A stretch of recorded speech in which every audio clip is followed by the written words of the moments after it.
សំឡឹងកញ្ចក់ឃើញមនុស្សម្នាក់មុខមាត់ស្លេកស្លាំងភ្នែកដែលធ្លាប់រឹងមាំពេលនេះចុះចាញ់អស់បាំងខំប្រឹងញញឹមខំសំដែងថាខ្លួនមិនអីតែកាបក្នុងចិត្តស្ទើរតែដង្ហើមទៅហើយថ្លៃរត់តាមអូនដោយរត់តាមខ្យល់ដែលគ្មានរូបរាងលះបងគ្រប់យ៉ាងអ៊ីអៀងលះបងគ្រប់យ៉ាង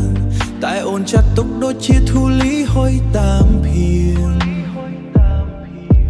បងហុចបេះដូងឲ្យអូនយកទៅជន់ឈ្លីតើឲ្យបងយកកម្លាំងពីណាមកតស៊ូក្នុងថ្ងៃថ្មី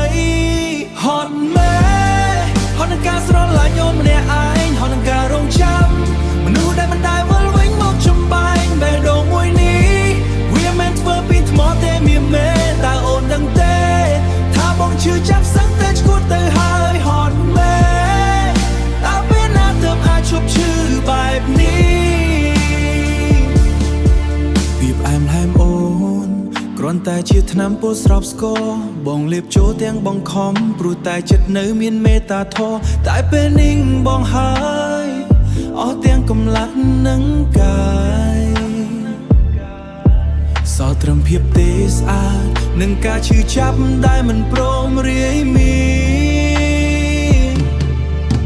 ហត់មែហត់នឹងការស្រឡាញ់អូនម្នាក់ឯងហត់នឹងការរងចាំមនុស្សដែលមិនដែលវិលវិញមកចំបែងបេះដូងមួយនេះវាមិនធ្វើពីថ្មទេមានមេតើអូនដឹងទេ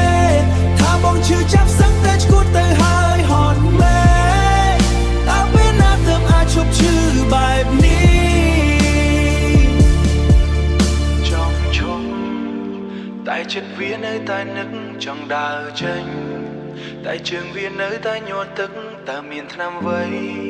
អាចព្យាបាលមនុស្សដែលហត់នឹងរស់ព្រោះពេលនេះសូម្បីតែដងហើមក៏បងមានអារម្មណ៍ហត់ដែរហត់មែហត់នឹងការស្រឡាញ់អូនម្នាក់ឯងហត់នឹងការរងចាំមនុស្សដែលមិនដែលវិលវិញមកចំបែងបេះដូងមួយនេះវាមិនធ្វើពីថ្មទេមានមេតើអូនដឹងទេថាបងជឿចាប់សឹងតែឈួតទៅហើយហត់មែតើពេលណាទើបអាចឈប់ឈឺបែបនេះឈប់ហើយបេះដូងគេមិនស្រឡាញ់យើងទេគេទៅបិទភ្នែកសម្រាប់ចោះព្រោះឯងហត់ពេក